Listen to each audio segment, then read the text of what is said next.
Hello and welcome to Pokésports, a competitive Pokemon podcast. I'm Mike, and somehow this week I played with 4 Pokemon on the field. I'm Kevin, and I have no idea how you manage that. Well, I wasn't alone. That's the thing, Kevin. Oh. We played with 4 Pokemon on the field. We, as a collective entity, now play with 4 Pokemon on the field. It has finally happened. I mean, technically it's been a thing for a long time, but now it's fun. So Mike this whole week was what it sounds like playing Dynamax Adventure with Martin and his friends. Meanwhile, Kevin was playing online casual battles with Timmy and his broken team of all legends trying to find a Series 7 battle. How many? Okay, so of the battles that you did, how many of them were actual Series 7? I mean, I'm exaggerating for the meme. Like every 5 battles, I'd have one little kid with his non-E-feed Pokemon. Oh, really? So it was more often than not.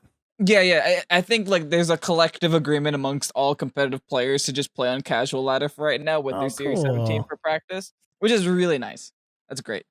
But then every now and then you hit a Timmy and it's... Yeah, you hit a Timmy. And it's real sad because he's tossing out the Mewtwo's and Mewtwo next to Gastrodon. And it's what are these two doing beside each other? What's even funnier is that he brings the broken Pokemon, right? But they're not competitively bred or EV trained. So you'll go for I don't know, you go for a Brave Bird with your Galarian Zapdos and watch Dynamax Mewtwo just fall, and you're like, I feel like you shouldn't be falling to that. You should probably happen. Also, I'm recording this. Folks, if you're listening to this on Sunday, October 25th, the day that we are recording it, it is, of course, National Greasy Food Day. Oh. Go and get yourself a Arby's, McDonald's. I don't have an Arby's in Canada. Did you know that? We don't have Arby's? We have the meats. I don't know what that is. That's the saying for Arby's. It's Arby's, we have the meats. That's a terrible slogan. I hope I didn't offend Arby's. Arby's, please don't hesitate to not... Well, please sponsor us. We don't have an Arby's. We don't have a Shake Shack or a White Castle. I don't think we have a White Castle. So you don't have hamburgers in Canada, is what you're saying? I guess not. So I mean, if anybody wants to send, just send some to the P.O. box. Send some Arby's to Mike's house. Address is 5555. How did you know? If you're listening to this on Wednesday, October 28th, which is, of course, when this episode comes out on podcast providers and YouTube, it is National Chocolate Day. Now, this image was brought to us by Deca Cookie, who I fell into a bit of a spiral watching her videos. She makes chocolate and candy out of, fun stuff. Oh my gosh. I am so... What do you have a favorite chocolate? Oh yeah. Oh, Reese's. 100%. Reese's so is, because I had this conversation today, believe it or not. Reese's is the perfect candy treat because of its simplicity and its consistency in making me happy. That's Reese's fair. Sponsor us. Wow. That was a beautiful explanation. And had you not said that you just made that argument today, I would have been that was incredible. How did you do Someone that? tried to argue that Three Musketeers was superior. I'm you guys literally have no culture if you think Three Musketeers is better than Reese's. This is something I'll fight about on social media. So X-Rays Ovation on Twitter. I'll fight to defend Reese's rights as the top tier of candy and chocolate. I'll fight for cereal. I mean, cereal? Yeah. I am all about the Cinnamon Toast Crunch or French Toast Crunch. If you've never had French Toast Crunch, oh boy, it's so good. They're shaped like little pieces of toast, and they have maple flavoring. That's the Canadian dream right there. French Toast Crunch. First time. I just imagine those little Cinnamon Toast Crunch, or those little monsters from the commercials, and then they just do wee wee instead of yelling. Instead of screaming at the top of their lungs. Yeah. No, it's beautiful. French this Toast exists. And some people out there, they know exactly what I'm talking about. It looks like bread and sugar. Yeah.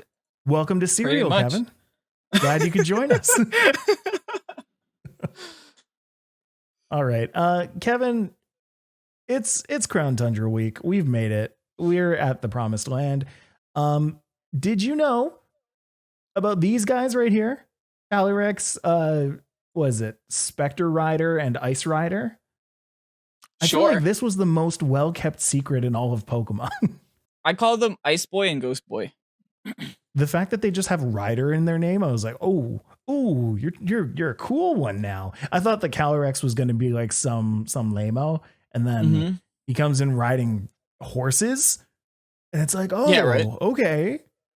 Well, I had came to play. I had an inkling. I had a thought. I was like, Calyrex looks so unfinished. Like, what is this little cauliflower looking thing? So I'm glad they put it on a horse. I find it really interesting. I mean, I don't know if you made this connection, but he's full of Triforces around his neck, and then they gave him an Epona, which is really cool. This might be a callback to Zelda. Oh, okay. Especially with like BOTW 2 coming out like probably next year. And there are 2 horses. There's 2 Zeldas. There's 2 Zeldas. Cold Zelda versus Dead Zelda. oh no. The timelines are converging. Oh, the many timelines of Zelda. Yeah. But yeah, it was a big kept secret. Like, it's actually funny because me and Mike don't talk about leaks on this podcast, but we are very like we share leaks with each other all the time. We know what's going on. Yeah. Yeah. And even the people that were leaking the game were being super hush about it. They were like, here's a very blurred image. Here is a slightly less blurred image. And just like teasing the people up, which is really cool. Well, and also when they teased the horses, like in low res, those horses look like nothing. So it was like no, this is fake. This has got to be fake. It's a white horse and a dark horse. Have you seen their stats, Mikey? Yes. Oh, what the heck were they thinking? Holy Glastrier. I want to look at that. And I've seen on the YouTube channel, before we really get into it, and we're going to get into it, folks. There are some people online chirping you for how you pronounce Ice Horse's name. How do you pronounce Ice Horse? I was saying Glastrier. You're absolutely right. Some people said like the French name, right? Yeah, and my argument is no, because then Escavalier is pronounced Escavalier. I mean, which it's not. You might still be wrong about that, and it might actually be called Escavalier, but it's not pronounced Glastrier for sure, because the second half of its name is actually based off of a medieval term, Destrier, which is like actually a thing. It's a medieval. Google calls it a medieval knight's warhorse. Oh, yeah. So I'm not wrong? No.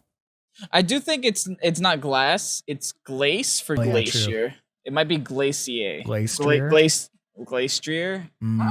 Guys, people are blaming me for mispronouncing names. Maybe you should blame Game Freak for giving these dumb names. Yeah. Guys, it's got a 580 stat total with 30 speed and 65 special attack. So everything else, the relevant stats are just huge. At least 100 HP, 145 attack, 130 defense, 110 special defense. What? I gotta This is how you make ice good. I'm kind of a shill sometimes for Game Freak, but there was no one reviewing this when someone put it up and gave it to Mr. Masuda. Was like, hey, is this okay? He was like, yeah, that's fine. Yeah, because this is not okay. Yeah, no, boy. But oh my gosh, this is a good horse. This horse is a good boy. Spectrier, it's okay. Here's my argument: Spectrier is better combined with Calyrex because it actually outspeeds Dragapult. But if it's by itself, it's still undersped by Dragapult. Its defenses are like really bad, so it won't get one shot by anything. And we both know that it's not usable right now, combined. Yeah. And like the Ice Horse or Glastrier or Glastrier. Glastrier, yeah. Yo, G tier is he's the opposite. Like I do believe Calyrex is less good because of the like 20 base speed he gains.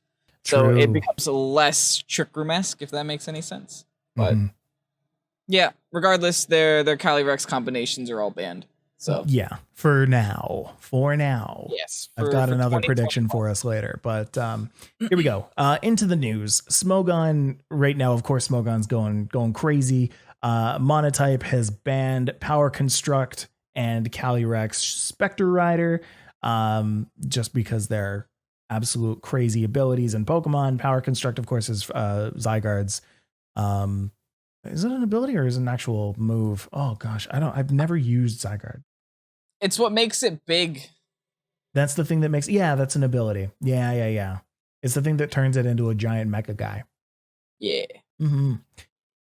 Now things are going to change in Smogon pretty quickly, but currently Kyurem B, that's Crown Tundra. Currently Kyurem B, there it is. Kyurem B, Melmetal, Magearna, and surprisingly Cinderace are dropping from Ubers to OU. And I say surprisingly because we've talked about Cinderace a couple of times being like suspect tested and like coming into the genre only to be kicked like very, very swiftly out of the genre. And now they just kind of let it in. So I guess they found their excuse to bring Cinderace back into the meta. Yeah, I guess this makes sense. Like with so many new Pokemon coming, like Cinderace was broken in a meta where the Pokemon weren't so broken. Right. Like you had a kind of you had a weaker metagame because you didn't have all these legends in, but now that all these legends in, I'm pretty sure Cinderace is gonna have a lot harder time trying to deal with like a Landorus, for example. You know who I didn't see drop though was Dracovish. I mean, because that's Dracovish. They just gave it Sand Rush now, so you're really just adding fire to bigger fire. Right. Pheromosa, Naganadel, Blaziken, Zygarde, Landorus Incarnation, and Genesect are all going to start their Sword and Shield career in OU. It's important to note because these Pokemon were banned pretty swiftly in previous generations. So we'll see how they actually do now that new Pokemon have been introduced. I mean, it's kind of cool to have these Pokemon in OU for a little bit and just get to test them out. But, you know, they're probably going to go pretty soon. They're still pretty OP. Can you explain a Smogon thing to me? Yeah. So I've been, playing Pokemon for a long time. And since the beginning of time, at least in my Pokemon brain, Blaziken has always been Ubers. I understand it's because of speed boost, but in my experience with Blaziken and Mega Blaziken and VGC, they're both not that great. Okay. Is there something in singles that makes it very good? Protect is not a move that you see a lot in singles. But when you do see it, it's for a very specific reason, and it's usually that. The first turn that you send out Blaziken, you just hit that Protect. Nothing can touch you. And, you know, you get that guaranteed almost first hit off on that on the next turn. It's just super strong with that. Like every other turn, you've just got more and more speed on your side. The only other guy who's really got that is you know what? I guess Sharpedo's got it, but my mind goes to Ninjask, and Ninjask is also one of those Pokemon that kind of does that well, but its typing just makes it so unusable. In OU. I guess in doubles you have a lot more Intimidate spams. You can whittle down a Blaziken. Right. That's very true. They use like sub in singles too? Substitutes use a lot. Yep. For Blaziken? Ooh. That I can imagine gets annoying.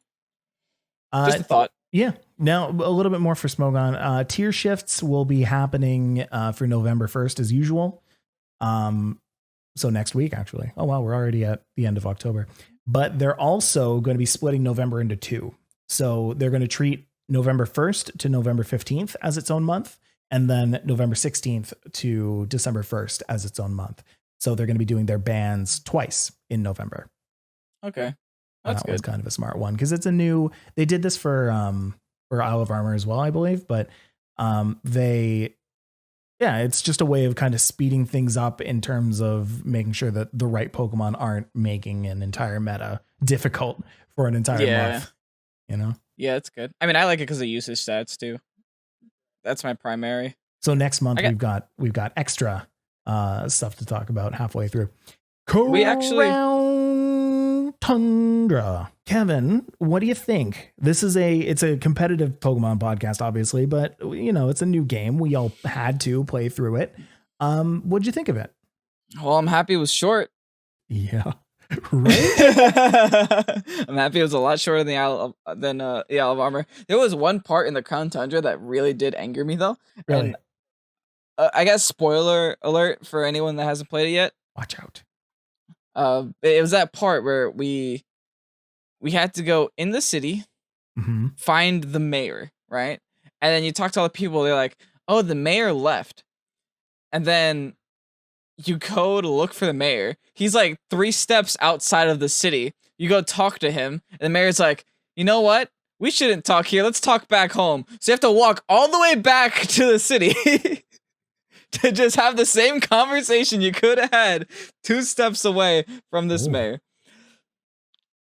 I had a very tough time while your Zoom just broke up so hard. There you go. I had a very tough time at the very beginning because it was like late at night for me. I couldn't get to the actual game for a little while. And then I start and it's just like cutscene after cutscene after cutscene. And so I messaged Kevin and I'm like, oh man, cutscene Tundra is pretty fun. Okay. In all honesty, it was kind of fun. I did not spend as much. I feel like when I was in the Isle of Armor, I was more so hunting for Pokemon. And this time around, I wasn't like, I honestly couldn't name 10 Pokemon that are actually not like native to the Crown Tundra.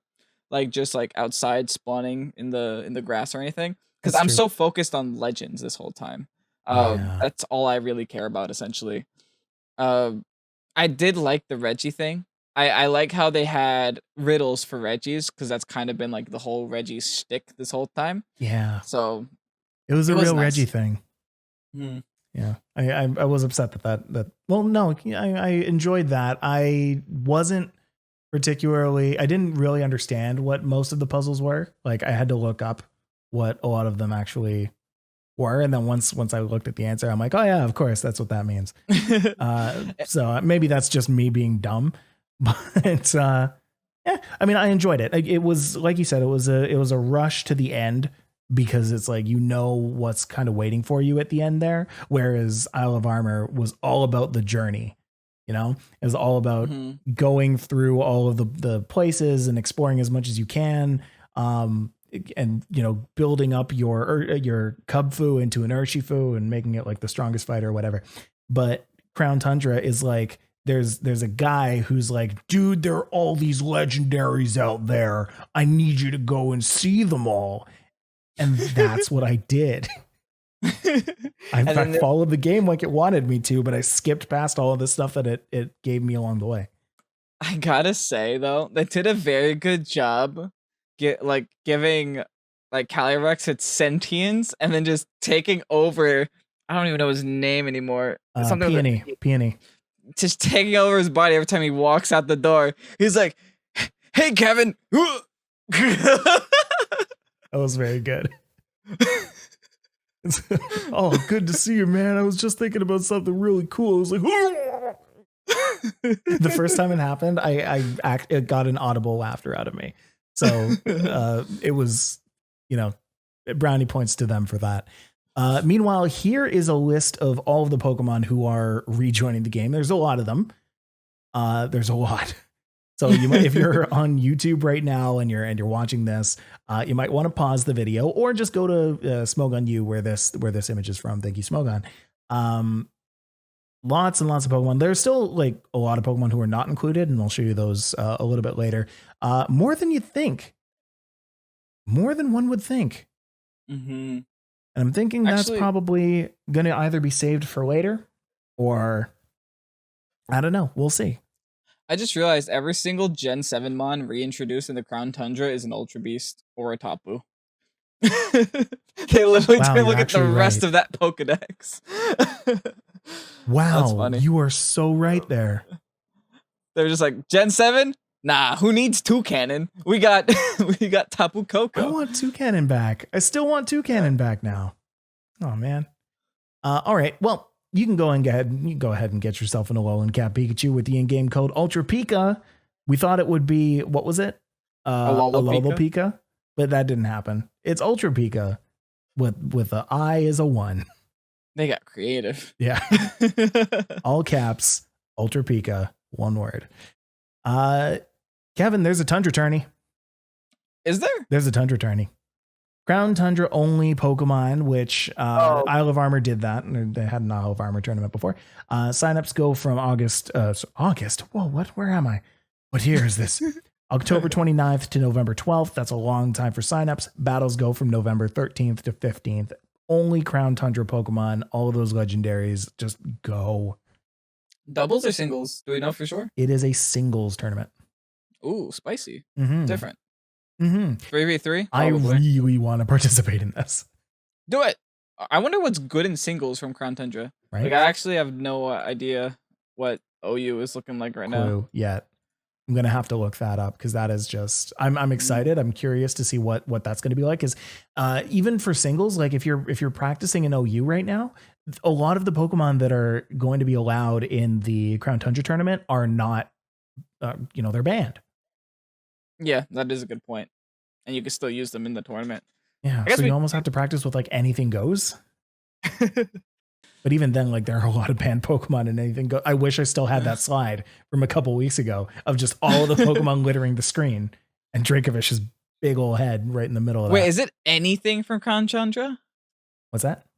It's anything that you can catch in Crown Tundra? Yeah, but Crown Tundra only.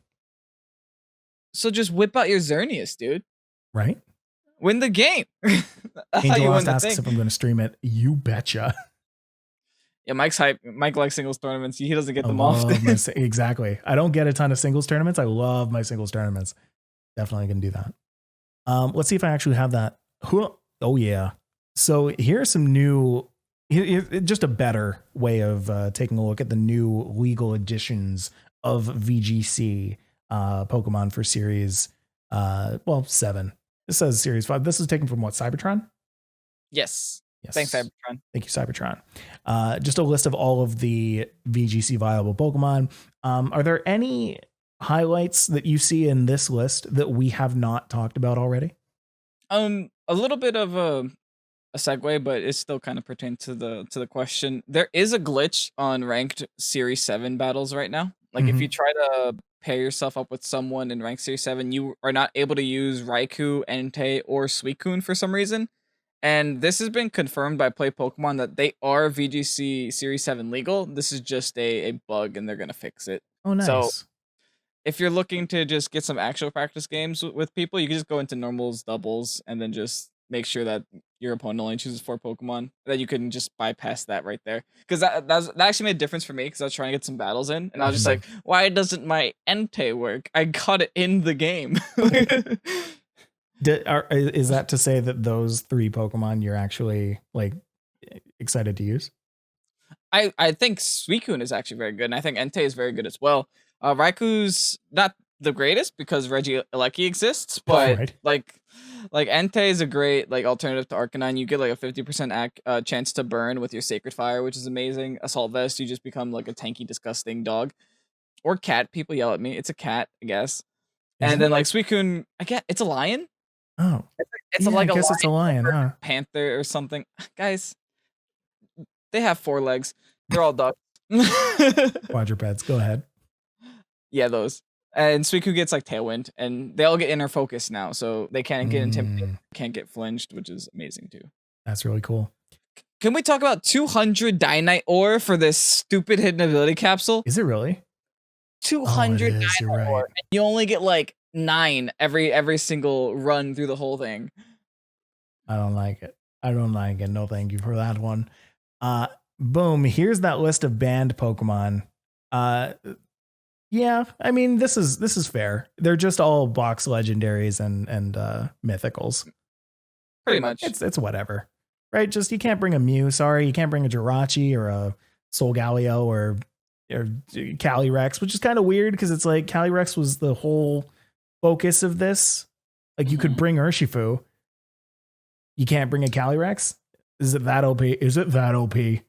No, it's not. I mean, I feel like you should have been able to run like Calyrex by itself, but not with a friend. But then that becomes too specific, and they probably don't care enough to make that distinction. That's fair. You know who's not in this list? No. Who is not joining us for the Crown Tundra? Like confirmed for sure. Gliscor. There's no Gliscor in the Crown Tundra, and I'm very happy about that. And if I never see a Gliscor again, I'd be happy. You single-minded individual with your Gliscor. Ice Beam it, Mike. It's not that hard. No. With what? What? Name one Pokemon that gets Ice Beam. Pheromosa. We'll be right back. Just imagine I just end the podcast right there. We go to a break. And you come back with tofu instead. I'm nowhere to be found. Oh, you're replaced. All right, fair. So guys, here's what we're going to do. When we come back from the break, we are actually going to take a break right now. We are going to be talking about a couple of Series 7 teams that Kevin has been using. I want to kind of pick his brain as to how he made those teams, how he got to where he is, and all that good stuff. All that and more when we come back from the break in just a second.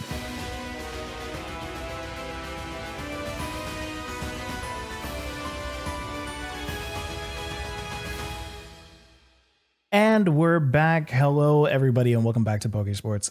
It is time, everybody, for us to talk about some teams.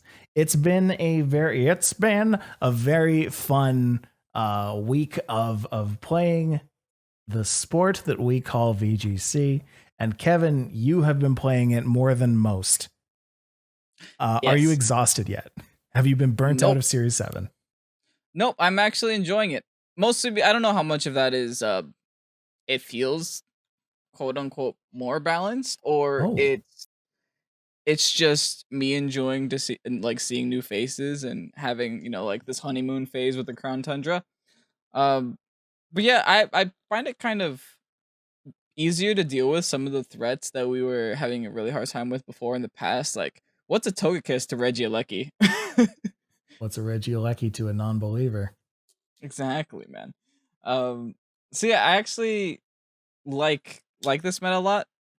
I built a couple teams. I've been using mostly new stuff. Mm-hmm. So I got your article. That's also just like how you do things. When something new comes out, you and everybody else, you like go real hard into making teams with just that, just those Pokemon. There were a couple Pokemon I avoided that are new because I kind of know what they did. Like, right. Like Sandrush Dracovish, like it hits Fish's Rend. Like we know what Dracovish does. Or example like Metagross. I know what Metagross does. Right. I'm great. Give a weakness now, which wasn't uncommon in the past. It's just like now you get the whole Dynamax factor. Mm-hmm. So just these new Pokemon are really interesting to me. So let's take a look at one of the new teams that you've made, and these three. Actually, the first two have been up on the YouTube channel already. So I'll make sure to put cards up for when people or where people can actually go and look at that. But the last one is actually going to be one that hasn't been shown yet. So people on Twitch are getting a bit of a sneak peek into one that's coming out pretty soon. All right, so let's look at the first one. Boom. It's Zapdos, Galarian Zapdos. You made it. You made the team. Now, looking at that, you've got 3 new Pokemon: Zapdos, Heatran, and Landorus, Therian. But you've also got Lapras. Did I say Lapras or Landorus? I meant to say Landorus. I think I said Landorus. But you've also got Lapras, Comfey, and Dragapult. Yes. So my thought process here was, okay, Dragapult, and I knew this like coming into this, like Dragapult, and the biggest issue with Dragapult is that like it does so well against so many Pokemon that are coming into the meta, and it doesn't really have a counter to it right now because there isn't really anything faster than it, except for Regieleki, who gets nothing but electric moves, right, and ancient power. So Dragapult is very strong, and if you're going to run a team, then Dragapult is either something you need a counter for or you need on your team because it's that oppressive. I decided to stick it on this team just because why not? We'll take advantage of it while people are still trying to figure out counters. And I had the thought process of, okay, we just run full physical with your very standard Dragapult set, Dragon Darts, Phantom Force, and Fly.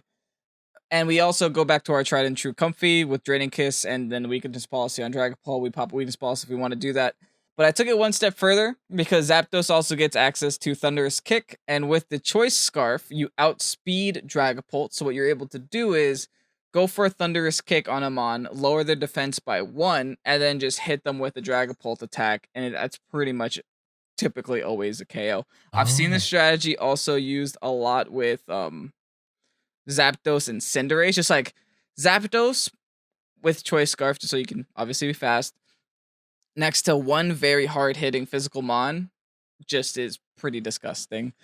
Like, I think there was an instance where I was against the Metagross, and the Metagross Dynamax. The Metagross is like base 130 attack. I should not be KOing a Metagross with a Max Phantasm at like neutral.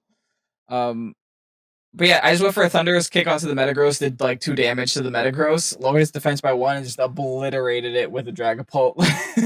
And it's not like Galarian Zapdos is particularly weak either, or frail. It's got base 90 HP, defense, and special defense, so it's able to take a hit. I think in terms of stat distribution, Zapdos definitely got the better of the 3. Like, the stat distribution is really nice on Zapdos, and the fact that it's the fastest one too really helps it out as well. The typing isn't the greatest in the world, but I'm so happy that you're able to run a Zapdos on like a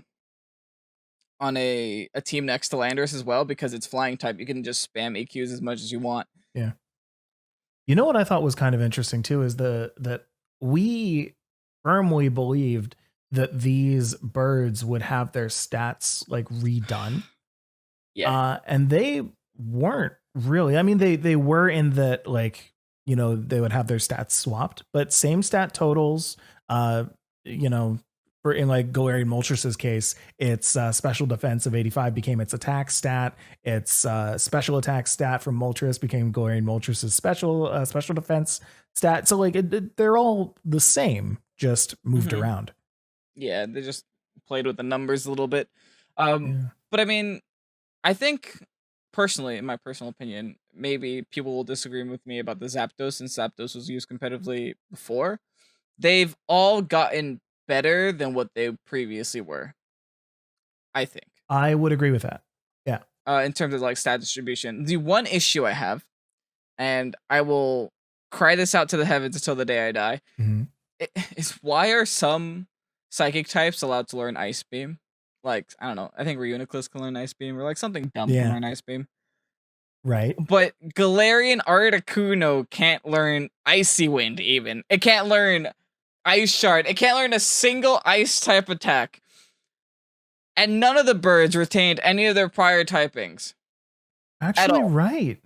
I'm looking at the Galarian Articuno right now. It's nothing. It's nothing. It's nothing at all. There's no wild charge on Zapdos like everyone predicted. There's no fire blast on Moltres like everyone predicted. Like, anything would have been great, which I understand, because that probably would have brought these Pokemon over the top in terms of just like overall move pool, and they didn't want to break the meta. And like this is why it makes me feel like Game Freak actually cared about the meta here, is because everything that we thought was going to be broken, they didn't release. And are we getting into it? Are we getting into it here? We're getting into it right now. Even the case of the Tapus, where Home had the Tapus coded with the terrain moves, they did not release them with the terrain moves. And I get so many people on videos, because I talked about it in the video, saying, I'm pretty sure that like a Tapu Bulu gets Grassy Glide, or I'm pretty sure that Lele gets Expanded Force. They don't. Unless it's like a future event. Currently, they do not. It does not exist. They cannot learn it. You could try all you want to run to the Owl of Armor and give them like Armorite, or it doesn't work. But hey, if it was gonna work, these Pokemon were gonna be broken, which is why I feel like personally maybe Game Freak is actually paying attention to the competitive scene here, because they would have broken the meta. Like, I feel like they honestly would have.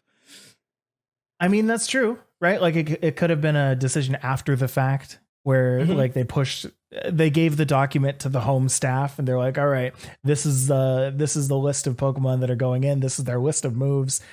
Go ahead, cut, print. And then someone comes running in. They kick down the door. They're like, Mr. Masuda, I've got something to tell you. I've done some testing. The Booloos, they're everywhere. We got to stop it. Masuda's like, we've already given in the paper. Or the Booloos, the Tapus. While they were having that conversation, the man holding the Glastrier sheet just walked right past Masuda and went print.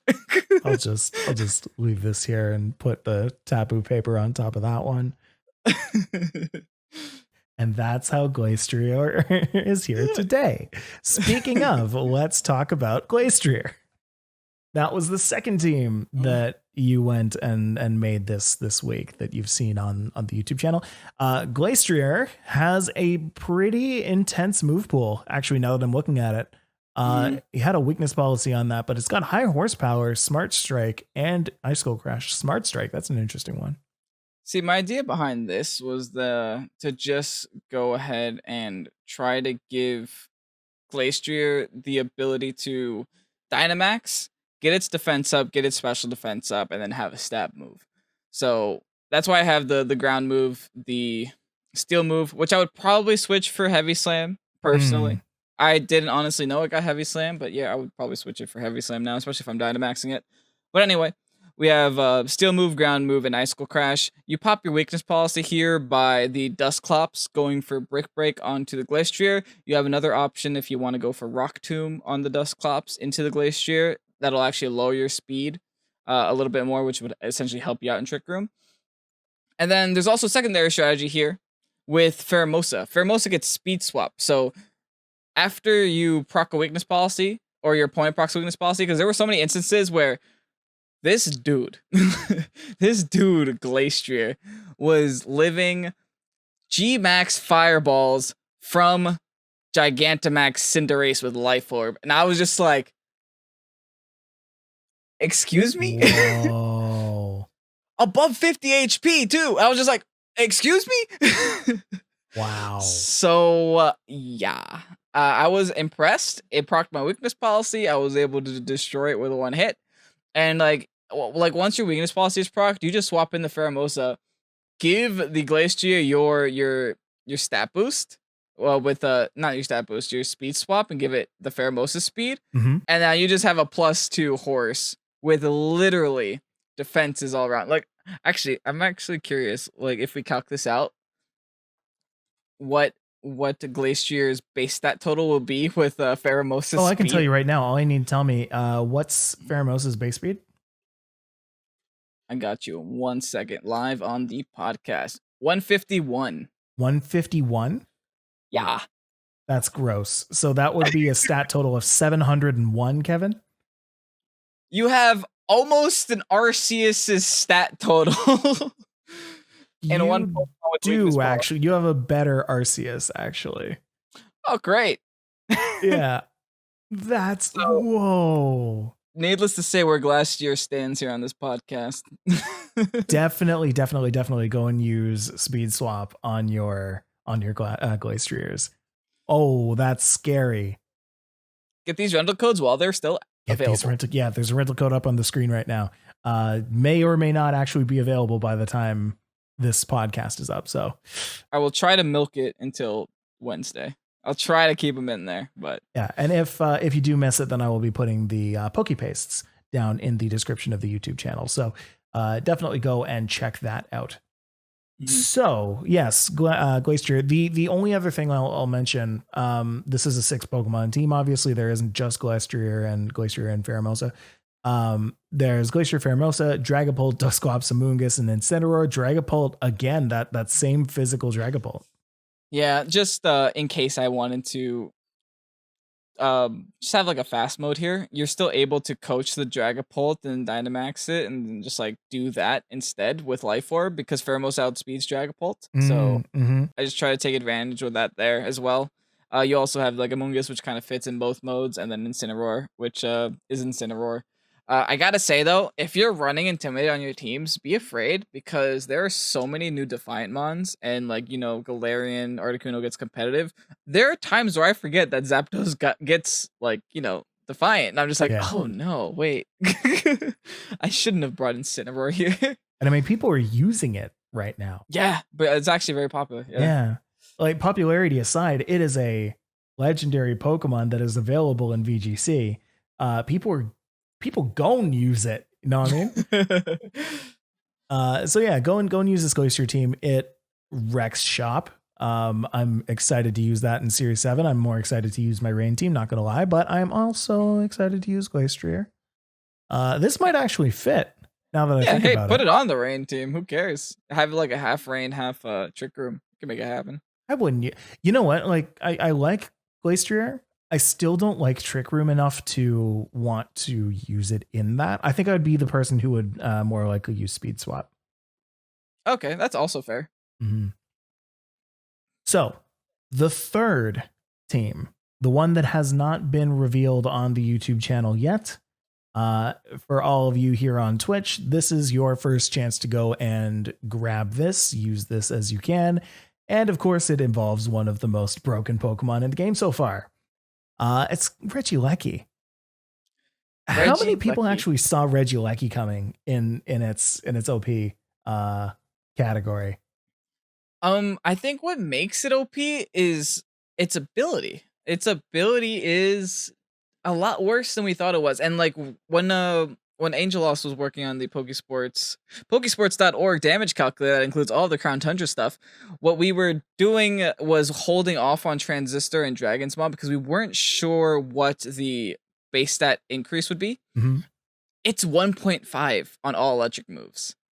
You got a free choice band. Yeah. So when you add the free choice band plus the free choice specs plus the free secondary choice specs, I said choice band. What am I saying? It's a free choice specs plus choice specs plus choice specs because you have the electric terrain on the Koko. That's a lot of damage, Mike. A lot of damage, dude. And then you got the free choice specs from Rising Voltage. That's even more damage, Mike. That's a lot of damage, Kevin. That's 4 of them. Can I just let me give a quick breakdown of this team because this team is disgusting. Regieleki, Zapdos, Lapras, Tapu Koko, Metagross, and Landorus Therian. Dude. Oh. That's 5 out of 6 like Crown Tundra Pokemon, yes, but 4 out of 6 legendary-ish or like pseudo-legendary or whatever they call it. And Metagross. Like, I mean, can you blame me, Mike? I can't because they're all great. Look at this thing. Tell me about everybody on this team. So we know I'll start with Lapras because that's easy. Lapras, it has resonance. It sets up the resonance, and also the Life Orb Lapras has been seeing a lot of play because for some reason Rillaboom hasn't really been seeing play, which is so weird to me. I mean, it'll always have like some type of usage, but it hasn't been this oppressive 40% usage threat that it used to be. It's actually down in like 15% usage right now, which is like not where you'd expect to see Rillaboom at all. But yeah, Lapras can kind of deal with it now, especially with Landorus Intimidate spams and Metagross being a very good switch into Rillaboom. Rillaboom cannot touch Metagross at all. And if it does go for the high horsepower, you're just proccing your weakness policy at that point. So yeah, that's kind of my thought process here. I have the double flying type just to help with my ground weakness because I have 3 ground weaknesses on this team. Granted, one of them wants to get hit with the ground move. And the Koko is there just to set the terrain. Koko is not bad. It could have been better with Rising Voltage, but hey, we got Regieleki with base 200 speed now. And yep, the fastest Pokemon in existence, faster than Deoxys speed. I think it should be. I hope. I don't know. Don't quote me. So my thought process behind the Regieleki was obviously Rising Voltage. I'm not even using Thunder Cage because it's not that strong. Right. Thunder Cage is only good if you're going for like a... Confirmed. It is faster than Deoxys Speed. Deoxys Speed only has base 180. A measly base 180 speed. Measly. Garbage. Compared to Regieleki, and it's 7,000 power. This is something I like to do on my streams, by the way, is I like to calculate how much base power these moves are getting. So let's do that right now with something like, I don't know, Rising Voltage, which has a base, what is that, 140 in... It becomes in terrain? 70, yeah, 17 times 2. So yeah, 140. So base 140 in terrain. You've got that plus electric terrain, which is, again, 30%? Yes. So 1.3. Yeah, so 1.3. So 140, that's 170 plus 13-ish. You got Mike's doing this in his head. Okay, I'm doing this in real time, man. Choice specs, you got another 1.5. So that's going to be 270-ish. And then you've got... 73. Sure, 273. And then you've got Transistor, which brings that whole thing up another 50%. This math might be slightly off, but I believe that is up to about 400 base power. 410, yeah. Plus stab. Stab. You've got another 50% right there, my friends. We're up to 600 right now. 615. 615. Dude. Uh-oh. You thought Dracovish was a problem? The fact that it also comes with extreme speed is very funny to me, because that's like, oh, all the times you bring something down to a sash, it's just like, boom, dead. Oops. Boom, dead. Well, see, the reason extreme speed's even there is because its move pool is so bad. Right. It only has electric moves. Doesn't need anything else. It has electric moves, Hyper Beam, Explosion, and Ancient Power. So Ancient Power. Yeah. So the thought process there is Rising Voltage for damage, Extreme Speed for priority, Volt Switch for pivot because we're running choice specs on this thing. Of course. And then Electric Web for speed control if we are really desperate to outspeed our opponents, because I promise you Regieleki will. I don't know so much about your Jason Mon. Yeah, Electro Web's one of those underrated moves, but again, at base 55, you're still going to be chunking for quite a bit with Transistor, choice specs, stab, electric terrain. 55 is still 240 base damage. 240 so you're doing base 240 damage. 240 HP to like, well, not necessarily. Yeah, base damage, yeah. Yeah, base damage.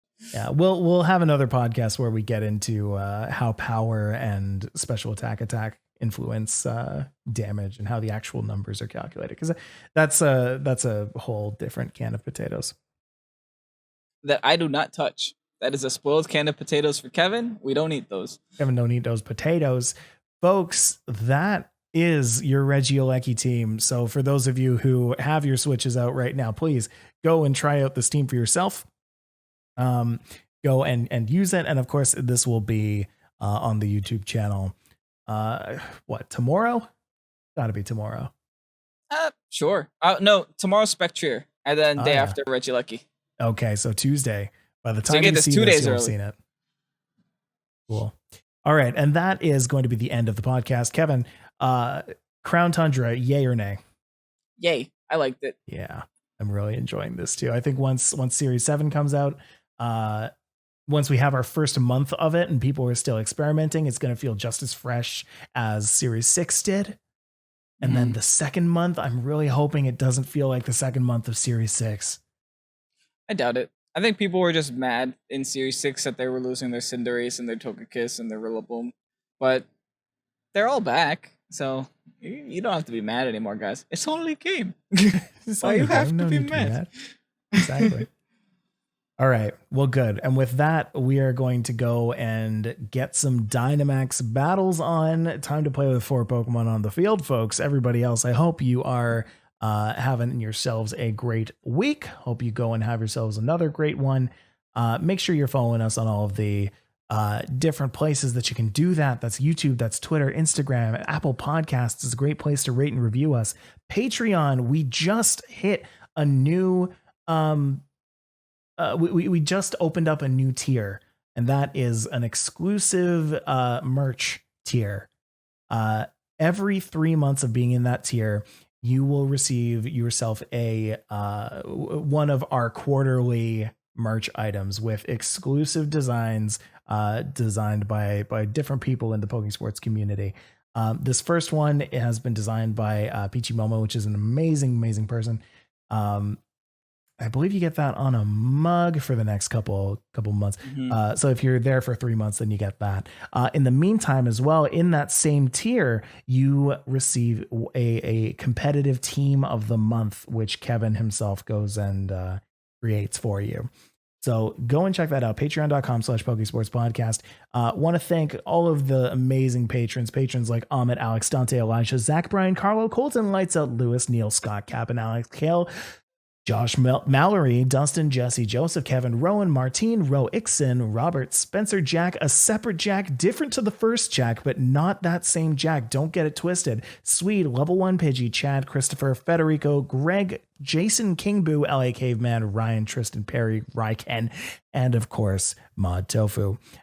Thanks to everybody for listening. Thanks to M- for every single second of every single piece of music that you hear on this podcast. We will see you again next week for an all new episode, which will be our 52nd, which, if anybody has been keeping track, 52 is the amount of weeks that you have in a year. And we've been doing this weekly. So it's our anniversary. Yeah. And we'll see you then. Bye, everybody. Bye.